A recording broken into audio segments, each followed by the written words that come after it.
This video will discuss how to write an engaging lead for an essay. Good writers sweat their engaging beginnings. Leads give shape to the piece and to the experience of writing it.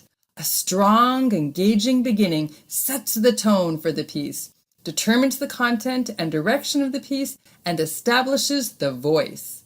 Of equal importance, the engaging beginning captures the reader's interest, inviting the reader to dive headfirst into the text. When you read, pay attention to how the writer engages you at the beginning of a story. When you write, experiment with multiple engaging beginnings. Deliberately craft different leads. During revision, choose the lead that you believe works best. Not every strategy will work with the type of essay you write. Let's talk about examples of many different strategies for engaging the reader. Here is an example of a typical lead to a story. It was a day at the end of June. My mom, dad, brother, and I were at our camp on Rangeley Lake. We arrived the night before at 10, so it was dark when we got there and unpacked. We went straight to bed. The next morning when I was eating breakfast, my dad started yelling for me from down at the dock at the top of his lungs. He said there was a car in the lake. You will notice that this lead does not use many details and is not very engaging.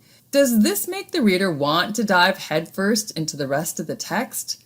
Why not try using action where the main character is doing something?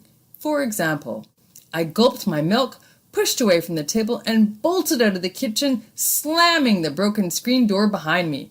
I ran down to our dock as fast as my legs could carry me. My feet pounded on the old wood, hurrying me towards my dad's voice. "Scott!" he bellowed again. "Coming, Dad!" I gasped. I couldn't see him yet, just the sails of the boats that had already put out into the lake for the day. You can also try dialogue where the character or characters are speaking. For example, "Scott, get down here on the double!" Dad bellowed. His voice sounded far away. "Dad," I hollered, "where are you?" I squinted through the screen door but couldn't see him. "I'm down on the dock. Move it! You're not going to believe this," he replied. Another way to engage a reader immediately is to show a reaction and identify what a character is thinking. I couldn't imagine why my father was hollering for me at 7 in the morning. I thought fast about what I might have done to get him so riled. Had he found out about the way I talked to my mother the night before, when we got to camp and she asked me to help unpack the car? Did he discover the fishing reel I broke last week? Before I could consider a third possibility, Dad's voice shattered my thoughts. "Scott, move it! You're not going to believe this!" Using descriptive language is another way to develop an interesting lead. Lively description and specific details paint a vivid picture. For example, scarcely a breath of wind disturbed the stillness of the day, and the long rows of cabbage were bright green in the sunlight. Large white clouds drifted slowly across the deep blue sky. Now and then they obscured the sun and caused a chill on the backs of the prisoners who had to work all day long in the cabbage field. Or you can use descriptive language in a different way. Use a sound that is associated with an action. This is called onomatopoeia. For example, squish, thunk, squish, thunk went our boots as we trudged down the back road of the ranch. There had been a storm the night before, and as my brother, sister, and I went for a walk, we were enjoying the crisp spring air and the sunshine putting its warm hands on our backs. As we approached the corral, we noticed a mud puddle, a particularly marvelous mud puddle where the rain had mixed with water, mud, and cow dung that had been there before the storm. Little did I know that I was about to be involved in the mud fight of a lifetime. This engaging lead is from Maniac McGee by Jerry Spinelli. He uses a shocking statement or something surprising or out of the ordinary to begin, which makes the reader want to continue reading. They say Maniac McGee was born in a dump. They say his stomach was a cereal box and his heart a sofa spring.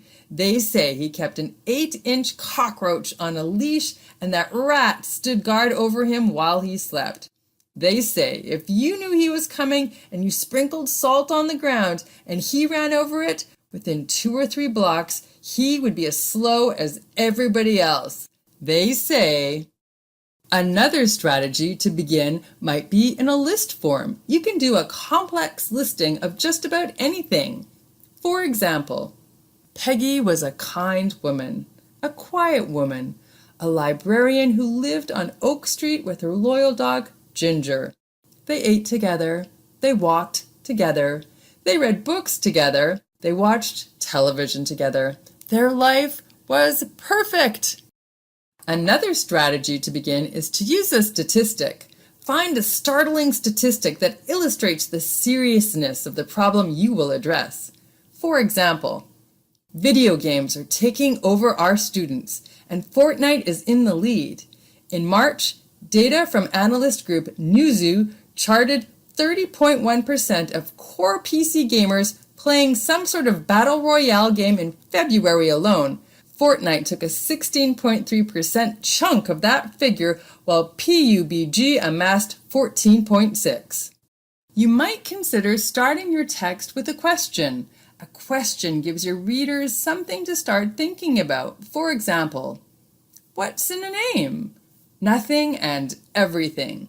It is, after all, just a name, one tiny piece of the puzzle that makes up a person. However, when someone has a nickname like Dumbo, a name can be the major force in shaping one's sense of self. That's how it was for me. Another strategy for starting is to place the reader in an imaginary situation by writing a brief scenario. For example, you've been drifting at sea for days with no food and no water. You have 2 companions. Suddenly, a half-empty bottle of water floats by. You fight over the bottle, ready to kill the others if you must in order to obtain that water. What has happened? What are you, human or animal? It is a question that H.G. Wells raises over and over in The Island of Dr. Moreau. His answer, like it or not, we're both. Similarly, you could write an anecdote, which is a short, interesting story related to the topic. For example, I'd been getting into a lot of trouble, failing classes, taking things that didn't belong to me. So the guidance counselor at school suggested that my parents take me to a psychiatrist. You mean a shrink? My mother replied, horrified. My father and I had the same reaction. After all, what good would it do to lie on a couch while some doctor asked questions and took notes? So I went to my first session angry and skeptical. But after a few weeks, I realized that we had it all wrong. Those shrinks really know what they're doing, and mine helped me turn my life around.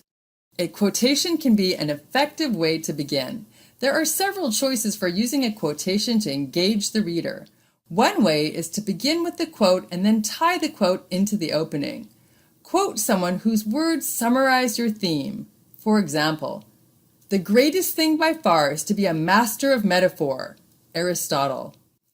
Aristotle and countless other masterful communicators have harnessed the power of metaphor to effectively persuade and inform.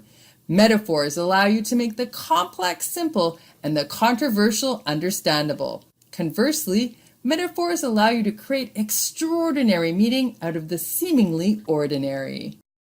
Another way to use quotation is to embed the quotation into your introduction. For example, many of my high school friends are frustrated, and I understand that. I look around and see all kinds of problems in the world, and it doesn't seem like anything will ever change.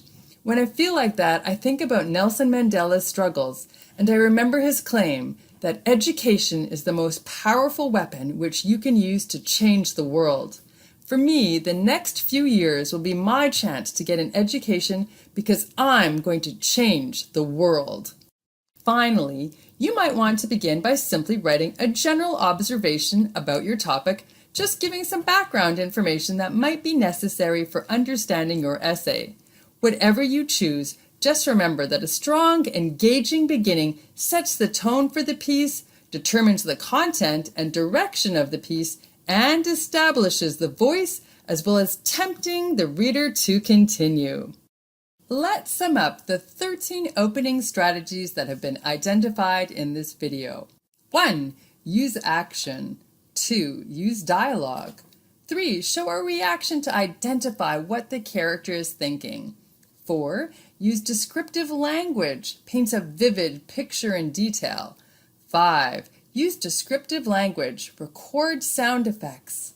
6. Use a shocking statement or something surprising. 7. Create a list. 8. Use a statistic. 9. Start with a question. 10. Create an imaginary situation using a scenario.